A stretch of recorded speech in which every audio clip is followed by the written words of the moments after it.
Just a few days after Nathan and I got our marriage certificate, intimate photos of him and his secretary were all over the internet. Furious, I left the country.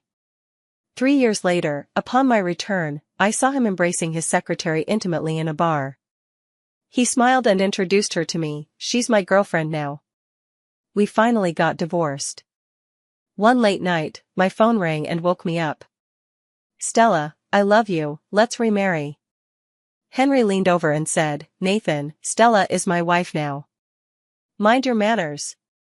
Nathan and I grew up together since childhood. 6 years my senior, he cherished me like a precious gem, cradling me in his palms as I came of age. At 20, he couldn't wait to take me to get our marriage certificate. Yet after tying the knot, he spent every night carousing, with never-ending tabloid scandals. Heartbroken, I went abroad alone for further studies. 3 years passed. They say absence makes the heart grow fonder. But for us, absence only hastened our divorce. When I returned after completing my studies, I came straight home from the airport and slept for an entire day. At 10 p.m., I arrived at the bar dressed to kill. When my bestie Lola saw me, she let out a sharp whistle. Damn babe, tonight big sis is treating you to something nice. Her idea of something nice involved lining up several handsome, sweet-talking boys to drink and flirt with us. Lola loved rowdy fun and excitement, so I sipped my cocktail while indulging her antics. Amid the laughter and chatter, a young guy at the next table asked his older brother, Nathan, I heard sis-in-law is back. Are you and Susan planning to keep things on the down low? A familiar voice rang out. What the hell is Stella anyway? If she can't tolerate Susan, then we'll just get divorced. Lola recognized the voice next door and her expression changed dramatically. She grabbed a wine bottle angrily, ready to confront them. I stopped her, saying, calm down. This is something I need to handle myself. I walked over with 2 glasses of wine. Nathan was startled at first, then raised an eyebrow at me provocatively before leaning down to kiss Susan. Susan turned pale and struggled to break free from his embrace. But Nathan only held her tighter, introducing her to me with blatant arrogance. Stella, this is my girlfriend, Susan. I felt nothing inside. They say heartbreak is a process, but all my inner turmoil and pain had been repeatedly desecrated by Nathan over the past 3 years. By now, I was numb, shattered into pieces. I didn't spare Susan a single glance, calmly handing the drink to Nathan. Nathan, drink this farewell toast with me. We'll get divorced tomorrow. Rage flashed in Nathan's eyes as he glared at me viciously. Fine. If I don't divorce you, I'm a dog. Since childhood, I'd dreamt countless times of drinking the wedding cup with Nathan at our ceremony. Little did I know our destined drink would be this parting cup. I drained my glass in one gulp and turned to leave. Henry, who'd been with Nathan, suddenly grabbed my arm. Stella, you've had too much. Let me take you home. I gazed at him quietly, seeing pity in his eyes. And heartache. Okay. Our family has been close friends with Nathan's and Henry's families for generations. When I was born, Nathan's and Henry's parents jokingly said to mine, we could strengthen our bond by marriage. When Stella grows up, she can choose either Nathan or Henry as her husband. It was naturally a joke. Nathan and Henry were both 6 years older than me, and ever since childhood, I loved trailing after them. Everyone teased me for being their little shadow. Nathan scooped me up in his arms and planted a kiss on my chubby little face. Stella is my little princess. I wish I could carry her around in my pocket every day. I wrapped my chubby little arms around his neck and gave him a loud smooch on the cheek in return. The adults teased me, Stella, aren't you embarrassed following Nathan and Henry around all day? Tilting my head, I answered in my sweet baby voice, no shame. I'm Nathan's little princess. Who else would I follow if not him? I was the only daughter in my family, but before high school, Nathan and Henry protected me like guardian angels on either side. That is, until after the college entrance exams, when Nathan set up an extravagant rose display outside the testing center. He played for Elise on the violin, then knelt on one knee to confess his feelings. I said yes on the spot. Love is a matter for two people, there's no room for a third. Not even Henry. Henry seemed to vanish from our world. What was once a trio now became an intimate duo. In the first 2 years of our relationship, Nathan and I were inseparable, sweet as honey. At that time, Nathan had just taken over his family's company. He was extremely busy, but he would report his whereabouts to me anytime, anywhere.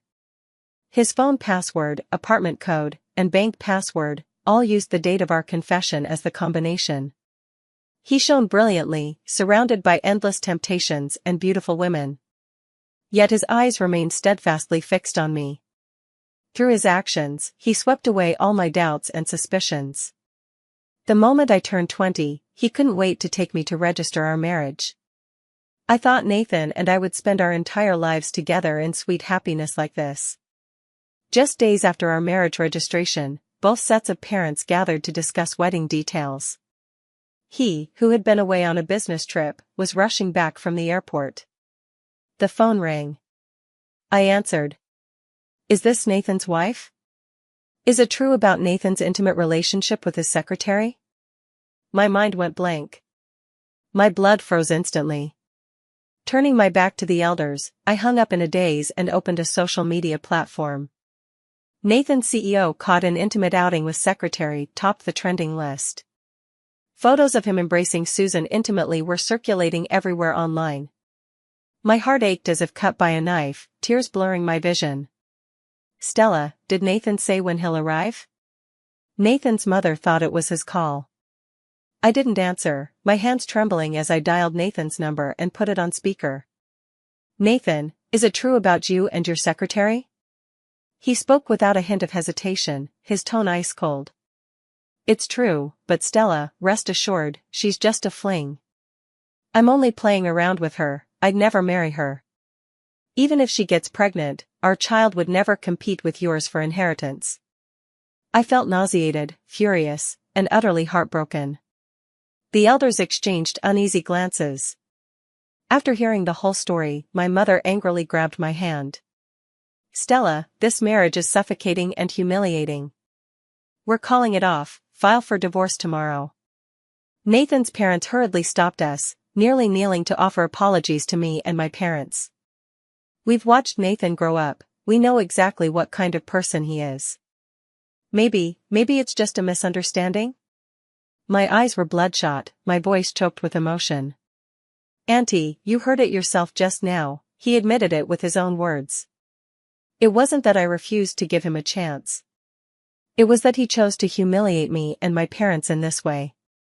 Nathan's mother added, Stella, even if this were true, he must have lost his head temporarily and been led astray by someone.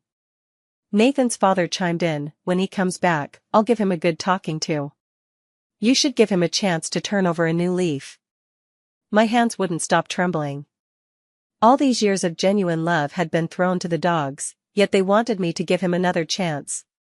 Why should I give him any chance? A leopard can't change its spots.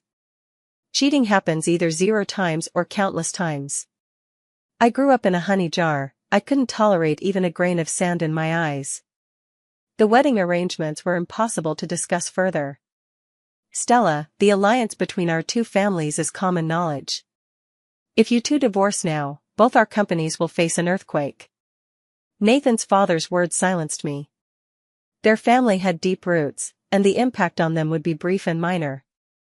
But my family had failed in its recent transition, and our business had plummeted. Lately, things had started looking up because of the marriage alliance. If I divorced Nathan now, my family's business probably wouldn't survive. Let's see. I relented, pulling my parents away. Soon enough, Nathan chased after us to my house. Following my cue, my parents didn't open the door. He called me, and I answered. Stella, it was just for show with her. You're the only one in my heart. Darling, I haven't betrayed you. But in business dealings, everyone has women on their arms, I couldn't stand out too much. His tone was soft and tender, just like countless times before when he'd comforted me. But this time I felt no warmth, only a chilling cold seeping into my bones. Stella, you're so pure and lovely. Those disreputable places aren't suitable for you, and I couldn't bear to take you there. Susan is both tactful and savvy, she can handle all sorts of shady characters and come out unscathed. I don't know whether he's shameless or I'm just unlucky. My innocence and goodness actually became his excuse for infidelity. He always said he adored my purity and naivety. But now, these very qualities have become the blade he uses to hurt me. Nathan, can't you just be honest? Cheating is just you being unable to handle loneliness. What the hell does that have to do with me? My voice trembled. Partly from anger at his shamelessness and self-righteousness. Partly from fury at myself for misjudging him all these years. Stella, every man has needs, and you're still young. I couldn't bear to, I was cherishing you, loving you. Enough. You're disgusting, Nathan. I raised my voice to cut him off. Get out. I have nothing more to say to you. Let's arrange a time to get divorced. Nathan's voice grew low. Stella, don't be stubborn. Your situation isn't as glorious as it used to be. You can't afford this divorce. I don't know when Nathan left. I messaged him again and brought up the divorce a few more times, but he ignored me and didn't come to see me. Obviously, this time, he chose to handle it with the silent treatment. But cheating is like a thorn stuck in the throat, you can't spit it out, and you can't swallow it down. I returned to school and quickly went abroad as an exchange student. In just a few days, the online gossip about Nathan shifted to, devoted secretary stands by CEO through thick and thin for 3 years, finally winning his heart. The writer clearly wasn't part of high society. They didn't know that Nathan's real wife was the little princess he'd been devoted to since childhood, patiently waiting for her to grow up.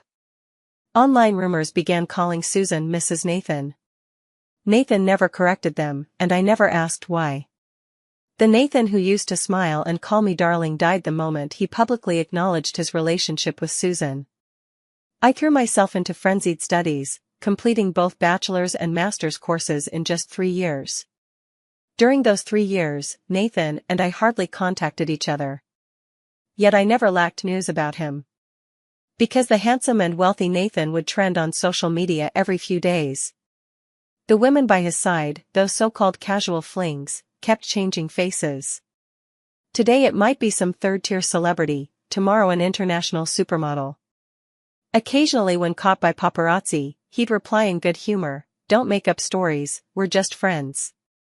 When Susan was mentioned, he would smile without saying a word. Neither admitting nor denying. At first, I would see these gossip pieces. And couldn't help but feel hurt and sad. But as I kept hurting and grieving, gradually, the feelings faded away. At the end of the first semester abroad, Nathan finally called. "When are you coming back? I'll pick you up at the airport." His tone was calm, as if the distance and emptiness between us over the past several months had never existed. "My parents are coming to spend the holidays with me." At this moment, I wasn't confident I could face Nathan calmly. I feared I might break down in front of him, and I dreaded facing the stranger he had become to me. The Nathan from the past decade had been too good, which made the present Nathan seem all the more despicable. I didn't know which version was the real him. All I knew was that I needed to completely sever ties with him, regardless of which Nathan was genuine. "Stella, that's enough. All these years, I've moved heaven and earth to give you whatever you wanted. And now just because I had some harmless fun, can't you show a little tolerance?" I was originally feeling a bit heartbroken, but now I was so angry it made me laugh. "Nathan, I can't tolerate this." 3 years passed, and my study abroad journey ended. I still couldn't tolerate it. But now I had the courage to face it head-on, along with the mental preparation to bear all the consequences of cutting ties with him. Nathan stopped laughing. He slammed his glass down with a bang, his face dark as he warned Henry, who was still gripping my arm. "Henry, this is between Stella and me." Under his fierce gaze, Henry firmly stood by my side. "Nathan, from today onward, Stella's matters are my matters." That Henry who had seemingly vanished from my world the moment Nathan confessed his feelings. Now, he was storming back into my life with an overwhelming force that brooked no refusal. He grabbed my arm, and we immediately started running. Behind us came the crashing sound of overturned tables. But we didn't stop for a second until we reached the parking lot. As the car pulled onto the main road, I pressed a hand against my pounding heart. "Big brother Henry, thank you for rescuing me." It had been so long since I'd seen him this close. Meeting his gaze now after all these years, I realized he'd grown even more handsome and charismatic than before. His deep eyes gazed at me, and for a moment, I was lost in thought. The air in the car seemed to freeze. I could clearly hear my own heartbeat and his breathing. The sound of a horn behind us snapped me back. The light had turned green. He shifted his gaze back to the road. "Stella, you and I don't need to say thanks. Your business is my business. Always has been." His words were soft. And my tears, stubbornly, blurred my vision.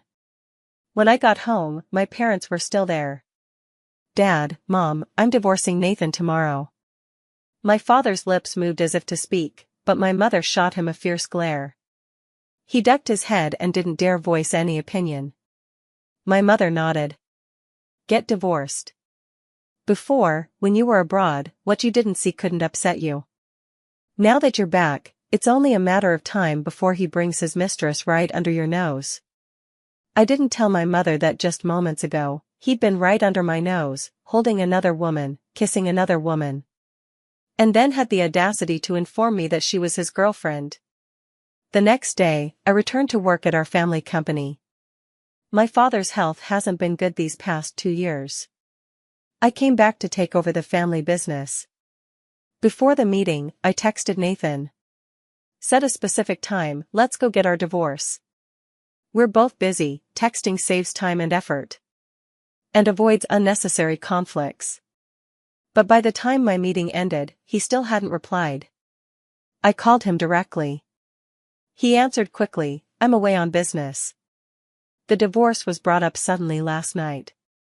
Nathan's schedule is packed with his busy workload, understandable that he couldn't make time immediately. "Alright, check your schedule and see when you're free. We'll go get the divorce then." Nathan fell silent for a few seconds. "Did Henry tell you something?" I let out a light laugh. "Nathan, our divorce is between you and me, it has nothing to do with anyone else. I don't even mention Susan. And those rumored affairs. A man's infidelity is subjective. Blaming those women is pointless. After all, we've shared a childhood bond, and I want to preserve some dignity for both of us. Love is not a sin. Nor is falling out of love. Stella, is divorce really all we can talk about?" I could practically hear his teeth grinding through the phone.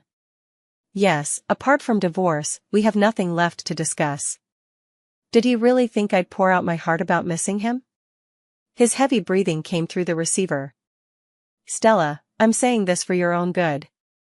You can't afford the price of divorce, and frankly, I can't bear it either." I laughed. "Are you threatening me?" He was silent for a moment. "Be good, Stella. Don't be stubborn. Wait until I come back, and we'll discuss the wedding. If you don't like Susan, I'll send her away. I'll help you handle your company matters." Over the past 3 years, besides completing my studies, I've also been learning to manage the company remotely. The company's situation is indeed tough, but the hardest times are already behind us. Receiving no response from me, he pleaded, which was rare for him. "Stella, think about our relationship of over a decade. Let's not fight anymore. Let's live a good life together from now on, alright?" I don't know where he gets the nerve to actually bring up the past and still want to live a good life with me. The moment he embraced Susan, our good days together were shattered, gone, over. "Nathan, you and Susan should live well together. I wish you both the best. Let me know once you set the date. I'll be waiting." I hung up the phone and threw myself into my busy work. Thanks to years of remote management experience, I quickly got the hang of company affairs. In just a few days, my father stepped down from his responsibilities and went home to rest with peace of mind. Time flew by, and before I knew it, over half a month had passed. Nathan was either away on business or too busy, so our divorce still hadn't been finalized. But when it came to throwing obstacles in my path in the business world, he'd given me plenty. This made my already hectic schedule even more overwhelming. At noon, Henry came to see me with lunch. I was typing up a proposal at my computer and didn't have time to pay him any attention. He ladled out a bowl of soup and placed it in front of me. "Have a sip first to warm your stomach." I lifted my eyelids to glance at him. How thoughtful. "If I keep being busy, are you planning to feed me?" He ignored my joke. Moments later, a fragrant spoonful of food appeared at my lips. "Stella, open up." My face flushed instantly. No, I was just joking. I was caught between eating and refusing. Without a word, he pushed the food into my mouth. "What's the big deal? I fed you all the time when you were little." I savored the delicious meal with mixed emotions. Suddenly it dawned on me, those beautiful youthful memories contained not just Nathan, but Henry too. When I sprained my ankle, Henry would carry me on his back. When I had menstrual cramps, Henry would thoughtfully prepare heating pads and candy to secretly slip into my backpack. "What are you thinking about? Focus on eating." Henry tried to feed me, but I took the spoon and started eating by myself. "The food here tastes great. Where did you buy it?" "I'll have my secretary get some next time." Henry's eyes sparkled, with a hint of deep affection surfacing. "You just had to say the word." I was somewhat surprised and looked up at him. "You made this?" His eyes were deep and beautiful. "Yeah, I gave it a try." "You're amazing." Knowing it was Henry's cooking, my appetite improved even more, and I polished off the food enthusiastically. Then, I ended up overeating. Henry held my hand and gently massaged my fingers to help relieve indigestion. When we were kids, Henry often did this for me. Feeling more comfortable, I blissfully closed my eyes and kept still. "What are you two doing?" Nathan's icy voice came from the doorway. We both looked over simultaneously. Henry remained perfectly calm, still holding my hand. "Stella overate. I'm helping her massage pressure points to aid digestion." Nathan walked in with a frosty expression. I eyed him coldly. "Got time to finalize the divorce now?" Nathan's face was as cold as frost. He glanced at Henry, then fixed his eyes on me and said, "Stella, since you're so eager to divorce, let's go now." I immediately stood up and threw his words back at him. "Let's go now. If you don't go, you're a coward." Nathan looked conflicted, as if struggling. "We don't have to go right now. We can't go empty-handed, after all." I patted my bag and said to him, "Don't worry, I have all my documents and papers in my bag." Nathan found himself in a dilemma and had his assistant fetch his documents for him. Since I voluntarily waived any claim to the marital assets, the procedures were completed quickly. An hour later, I received the divorce cooling-off period notification. At the entrance, Nathan said to me with a dark expression, "Stella, I'll give you one last chance.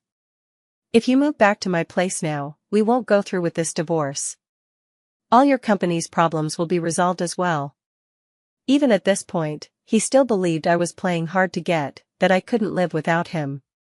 What wishful thinking. Not interested. Goodbye. I walked away, and after a few steps, an email notification popped up on my phone. I opened it, no text, just an image. It was a 12-week pregnancy test report. Both the sender's and patient's names read, Susan. I casually forwarded the pregnancy test report to Nathan. Hurried footsteps followed, and my arm was grabbed. "Stella, let me explain." He looked frantic. This was the first time I'd ever seen him so panicked. "She set me up with the child. I'll make her get rid of it right away. Only you can bear my child, Nathan's child." "Huh?" I sneered. "Nathan, you think I'd want to have a child with a disgusting scumbag like you?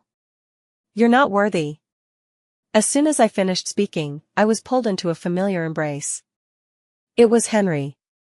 Nathan, you say Susan set you up. What kind of drug did she give you? The kind that made you stay with her all these years? Nathan glared at Henry with a dark expression. Henry, Stella and I are none of your business. I'll explain any misunderstandings and grievances she has with me myself. Stay out of it, you're an outsider. As he spoke, he reached out to pull me toward him. Henry shielded me behind him, his expression sharp and fierce. Nathan, I told you before, if you treat Stella well, I'll wish you both happiness. But if you don't, Stella's business becomes my business. Nathan's eyes blazed with anger.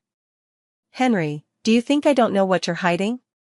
Stella and I aren't even officially divorced yet, and you're already getting touchy with her right in front of me.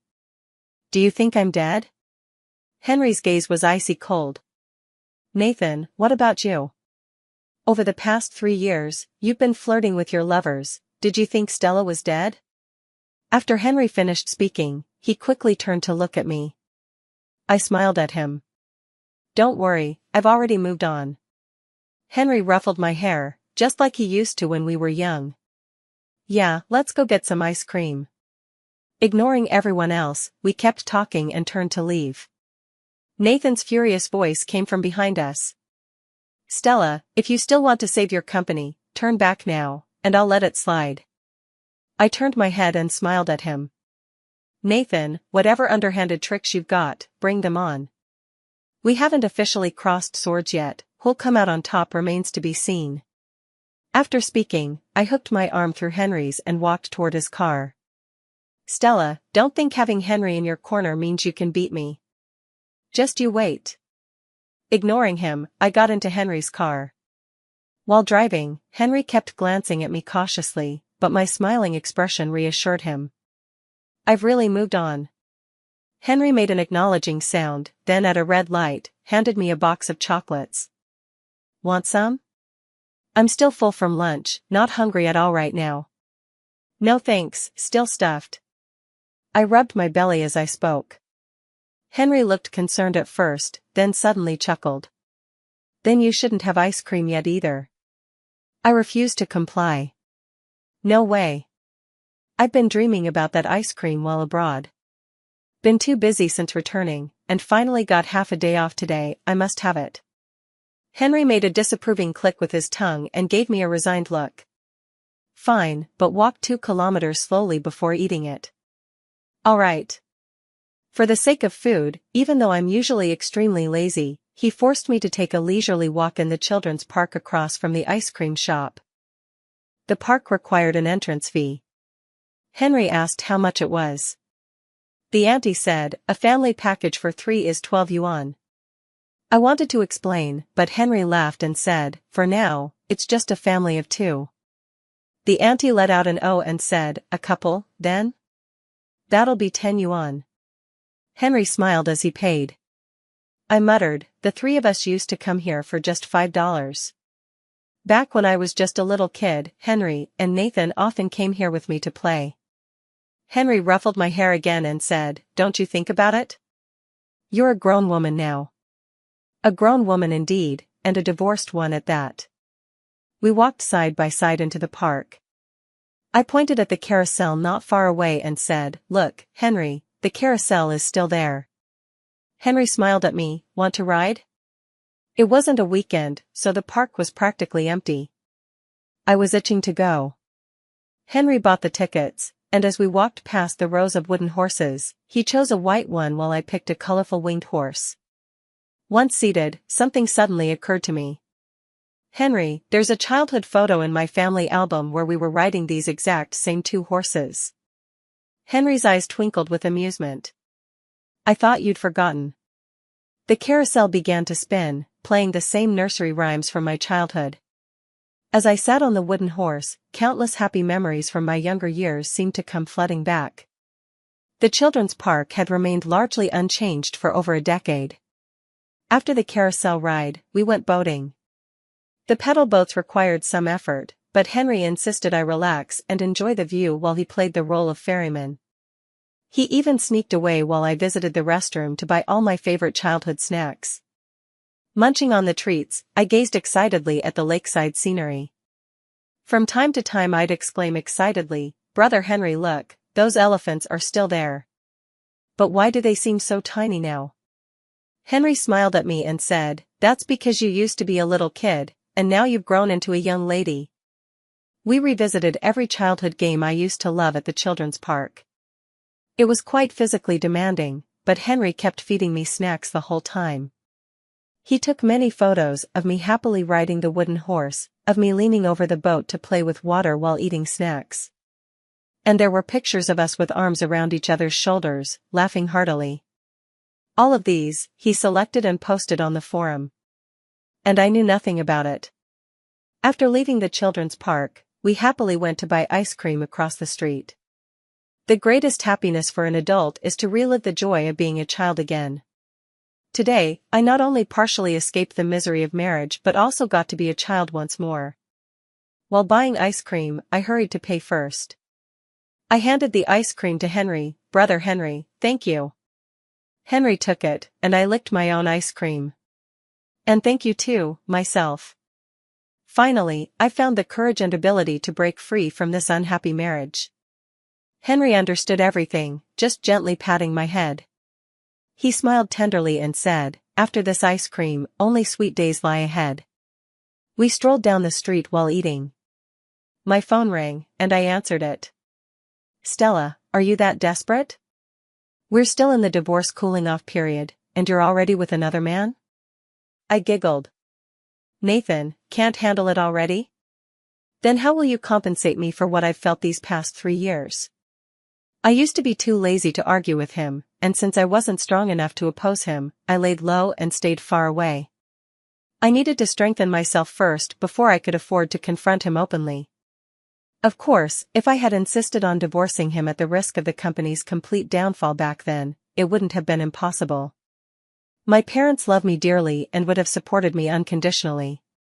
But I couldn't bear to let my parents' lifelong efforts be ruined just because I'd met a scumbag.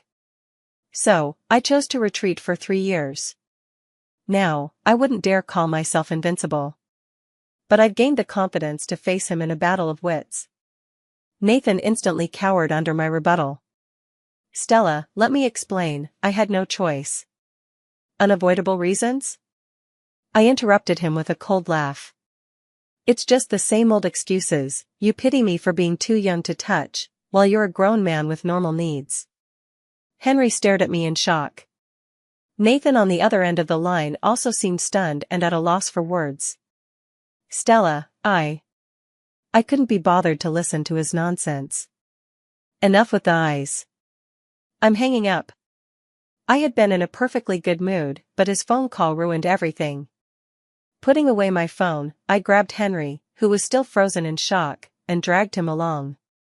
"Let's go home." Henry remained silent all the way until he dropped me off downstairs. I told my parents about the divorce. They turned their heads away, secretly wiping their tears.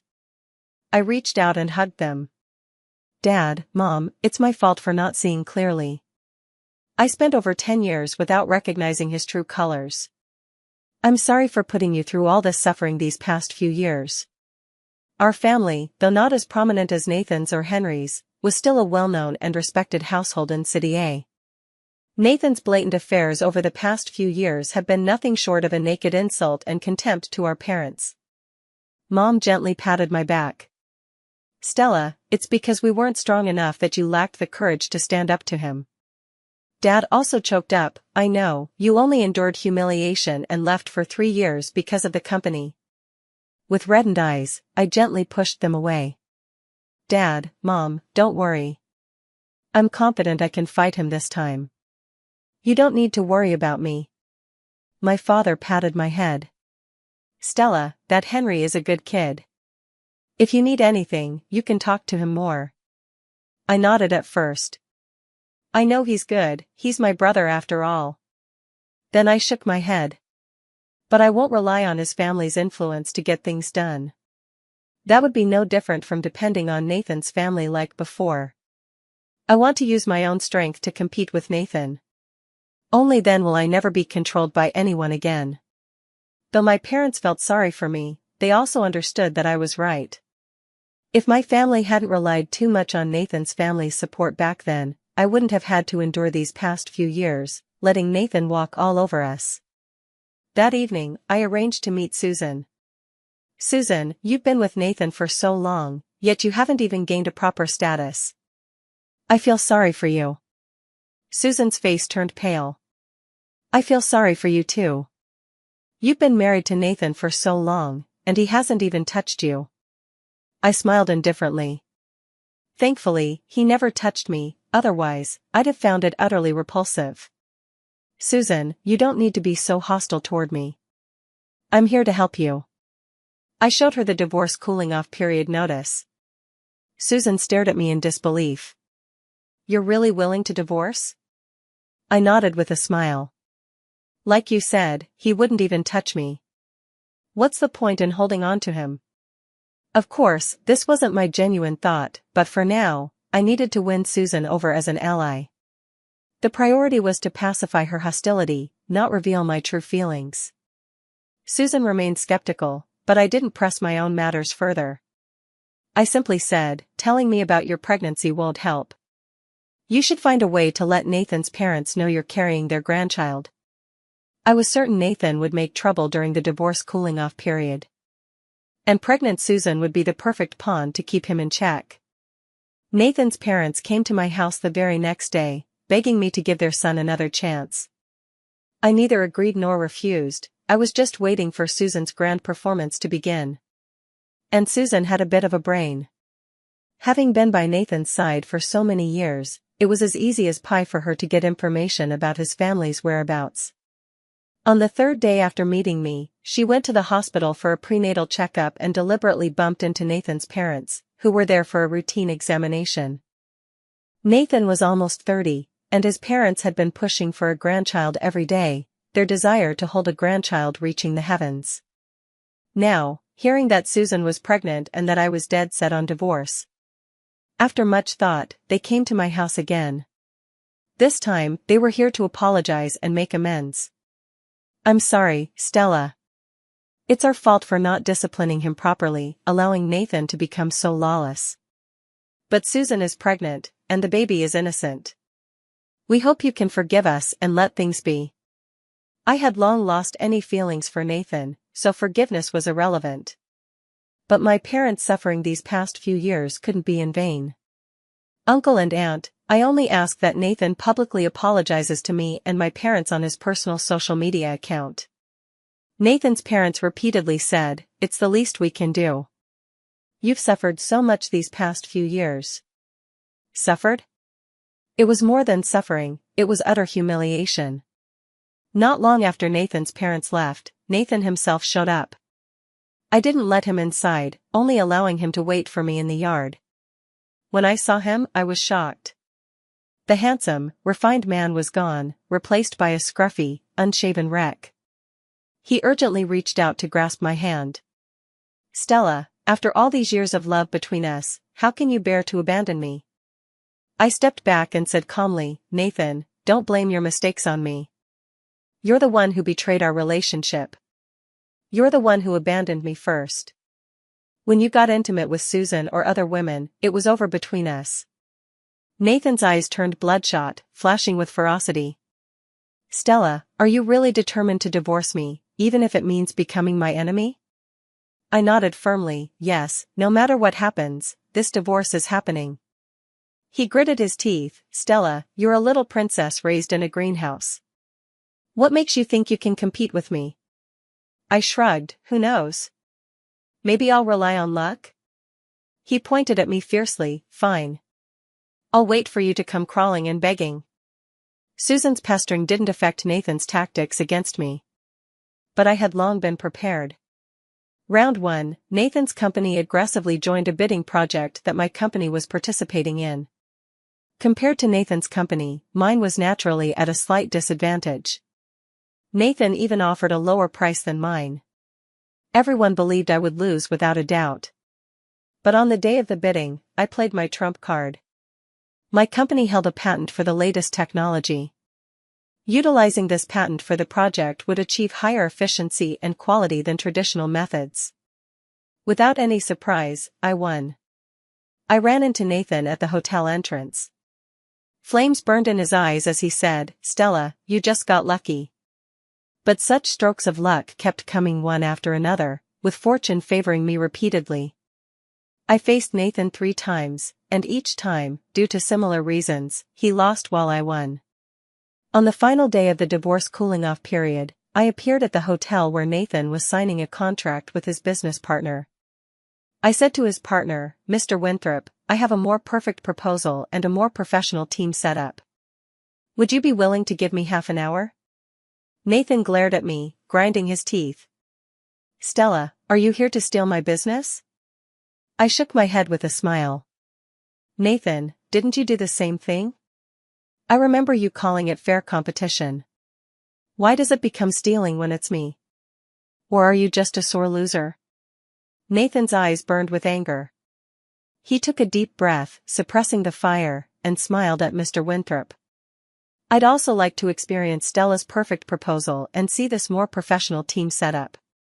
Within half an hour, I successfully secured Mr. Winthrop's business deal worth hundreds of millions. Nathan looked at me in disbelief. "How could you possibly get the AG team to work on this project?" I stared at him like he was an idiot. "Nathan, how dare you claim to love me? You have no idea what I've been doing abroad for the past 3 years, do you? In those 3 years, I earned the favor of a world-renowned mentor. While working with the AG team, I contributed to several high-profile projects and built a reputation within the international industry. Yet Nathan claimed to love me while indulging in his romantic dalliances, never once bothering to follow my career abroad. Otherwise, he wouldn't have lost so miserably. He actually thought that this little princess of his went abroad for a few years just to gild her resume and take a leisurely vacation." Nathan immediately searched on his phone, his expression slightly changing. There were plenty of posts about me on foreign websites, and photos of me with my mentor and the AG team could be easily found. I didn't want to say anything more to him because I saw Henry getting out of the car and walking toward me. "Stella, how did it go?" I linked my arm with his. Of course, it was a triumphant victory. "Let's go grab some food." Henry dotingly tapped my nose. "All right, what do you want to eat?" "I'll make a reservation." I swallowed my saliva. "I want to eat the fish maw chicken you made. He had made it for me a few days ago, and I've been craving it ever since." He laughed. "Princess, that takes the whole afternoon to prepare. I'll make it for you in a couple of days. For today, how about I make something else?" I nodded with a smile. "Sure, as long as it's made by you, I'll love it." We walked and talked as if no one else was around. "Stella!" A furious roar came from behind. Both Henry and I turned to see Nathan, his face dark with anger, already swinging his fist. Henry pulled me behind him and raised his own fist at Nathan. "Henry, do you have a death wish? Stella is my wife. Not after tomorrow." Neither man backed down, their fists flying mercilessly at each other. I froze for a moment before rushing over to separate them. The 2 men stopped fighting. "Henry, I won't divorce Stella. You can give up on that idea." Henry was about to lunge at him again when I pulled him back and said to Nathan, "Nathan, I hope even if you can't be a good husband, at least you can be a responsible father." Nathan glared with anger. "Did you tell my parents about Susan's pregnancy?" I looked at him coldly. "Nathan, I can't be bothered with your affairs, and you shouldn't meddle in mine. Do we really have to end up cutting all ties forever?" Nathan stood frozen in place, visibly flustered and at a loss. I took Henry's arm and left in the car. The next day, I arrived punctually at the divorce office. Nathan showed up on time with his parents, his face dark with displeasure. The divorce papers were successfully finalized, and Nathan's parents kept holding my hand, apologizing. I withdrew my hand and politely waved goodbye to them. "Uncle, Auntie, I wish your whole family peace, happiness, and prosperity." Henry came over, nodded at Nathan's parents, and escorted me to the car. Once inside, he silently started the engine and drove away. I was a bit puzzled, unsure what was wrong with him. Wasn't he perfectly fine just now when he dropped me off? Brother Henry. I wanted to say something to break the silence, but he turned on the stereo instead. As music filled the air, I swallowed my words. Fortunately, he stopped the car just 2 or 3 minutes later near a small park. My confusion grew. But trusting him after all these years of knowing him, I followed him out of the car and into the little park. Beyond the park entrance lay a small lake, its surface completely covered with red roses. In that instant, I understood everything. Henry was already down on one knee before me, holding a ring. Stella, will you marry me? My eyes widened. How could you do this? Marriage is a grave, I just stepped out of one, and now you want me to step into another? Henry gazed at me with tender affection. Then, with marriage as the goal, will you be my girlfriend? He had recently moved next door to me, and he took care of all my meals, breakfast, lunch, and dinner. My stomach was already firmly in his grasp. But I still keep a bit of reserve. Just so you know, even if we get married later, I won't do housework or cook. He beamed with joy and quickly slipped the ring onto my middle finger. Housekeeping is for the maid, cooking is for me. You just relax and be a little princess for life. Henry and I transitioned from siblings to boyfriend and girlfriend in just half a day. That evening, after finishing dinner at his place, I helped him carry the dishes into the kitchen, only to be pinned against the kitchen cabinet by him, kissed until I was breathless. He helped me catch my breath, then teased me. Stella, you're 24 years old and still don't know how to kiss. My face flushed red as I pressed my lips to his, silencing him. Our relationship progressed rapidly. Our parents were already good friends, and now we became even closer, like family. As for Nathan's family, because of this incident, they became completely estranged from both our families. And Nathan never publicly apologized to my parents or me. I no longer hold any hope for that. Anyway, we've already divorced smoothly, and his affairs are no longer any concern of mine. Henry and I quickly reached the stage of discussing marriage, and both families agreed to hold the wedding as soon as possible. One late night, I was woken by a phone call. Stella, I love you, let's get back together. It was Nathan, drunk and sobbing. Henry leaned in closer. Nathan, she's my wife now. I suggest you watch your words. I'm giving you back the exact same line.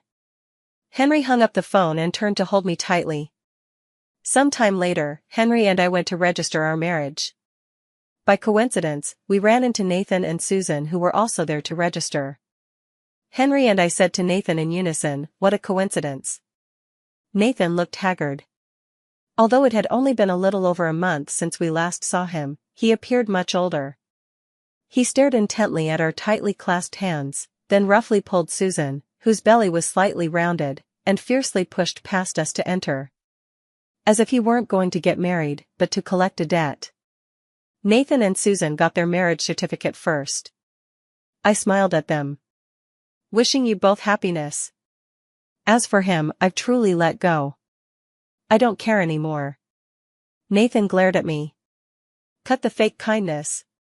Henry put his arm around my shoulders. Sweetheart, it's our turn now. From now on, let's steer clear of crazy people when we see them. After Henry and I got our marriage license, we held a grand wedding. After the ceremony, we went abroad for our honeymoon. We returned happily from our trip, only to be surrounded by reporters at the airport exit upon landing. Stella, what's your comment on your ex-husband Nathan kicking his new wife and causing a miscarriage at their wedding? A miscarriage? Henry and I exchanged bewildered glances. Sorry, we were traveling abroad and didn't follow domestic news. A reporter explained to us. At Nathan's wedding today, his father-in-law and wife's brother got drunk and made a scene in front of the guests, saying Nathan had wasted their daughter's prime years and should at least give half the family assets to compensate for their daughter's losses. Nathan's face turned dark on the spot, and he immediately got into a physical fight with his father-in-law and wife's brother. Susan went to intervene, but Nathan kicked out and couldn't pull back. The kick landed squarely on Susan's stomach. There was blood everywhere, she was rushed to the hospital, and the baby was gone. I was utterly shocked, exchanged a look with Henry, and then spoke. Henry and I are deeply saddened by this news. Besides, this is Nathan's private matter. As outsiders, it's not appropriate for us to comment or respond. We hope Nathan can find peace and consolation. Henry's bodyguards kept the reporters at bay, and we left safely. After our honeymoon, Henry and I each had our own busy schedules during the day, but at night, we couldn't get enough of each other and always stuck together. The company's profits increased by nearly 30% 4 months after I took over the business. Meanwhile, Henry and I were informed by the doctor that we're going to become parents soon. As we stepped out of the examination room, we ran into Nathan's parents whom we hadn't seen for a while. They looked haggard, noticing the prenatal checkup handbook in our hands. Nathan's mother instantly teared up. Henry and I invited them to sit down at the cafe across the street. Only then did they learn that Nathan had divorced Susan at the cost of giving her 10% of the company's shares. But Susan's brother remained relentless, causing a scene at the company and accusing Nathan of killing his nephew. The two quarreled at the company entrance, where Susan's brother shoved Nathan. Nathan's head struck the doorstep, rendering him unconscious on the spot. Hospital examinations revealed a fractured skull and damaged brain nerves. The best possible outcome after recovery would be memory loss and diminished cognitive function. The worst-case scenario would be permanent unconsciousness, a vegetative state. Nathan's mother spoke while wiping away tears. "Stella, you're so wonderful. It's Nathan who's blind, falling for such a troublemaker." I didn't respond. Even now, she still believed it was someone else's fault. Henry comforted them with a few words, and then we got up to leave. After some time had passed, Nathan's mother came to see me and Henry again, pleading tearfully. "Henry, Stella, if you have time, could you go visit Nathan?" In the end, our hearts softened, and we went with Nathan's mother to his house. Nathan was comfortably dressed in his loungewear, sitting quietly amidst a pile of Legos, assembling them. "Nathan, look who's here to see you." Nathan lifted his head and stared fixedly at me and Henry. Then he turned to his mother with a puzzled and disappointed expression. "Mom, didn't you go to call Henry and Stella to play with me? Why did you bring these big brother and sister here instead?"